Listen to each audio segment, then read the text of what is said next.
रोज सकाळी लवकर उठायचं आणि पुन्हा तेच रूटीन फॉलो करायचं जे आपण दररोज करतो आहे. आयुष्य फार बोरिंग आहे ना. म्हणजे दररोज सकाळी पडणारा हा प्रश्न आहे. प्रत्येकाला पडत नसेल कदाचित, पण अधिक लोकांना हा 100% पडतोच, की का आपण हे करतोय? प्रश्न विचारला जातो, की दररोज तेच काम आपण करतोय, तरक्की होत नाहीये. जॉब करत असाल तर असा प्रश्न येतो, की समोरचा बघ त्याने जॉब स्विच केलाय, तो जास्त कमवतोय. व्यवसाय करत असाल तर आपल्या व्यवसायाची तेवढी ग्रोथ नाहीये. कदाचित आपण व्यवसाय चेंज करून पाहू.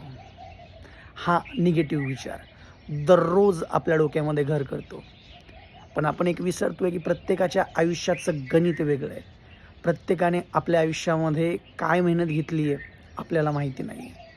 पूर्णपणे आपली स्क्रिप्ट वेगळी आहे आणि जेव्हाही निगेटिव्ह विचार पूर्णपणे आयुष्यामध्ये घर करतो, त्यावेळेस एकच गोष्ट लक्षात ठेवायची आणि ती म्हणजे की आपण सुरुवात का केली आहे? पहिल्या दिवशी आपण का कामाला आलो? आपण हे काम का करतोय? आपलं ध्येय काय आहे?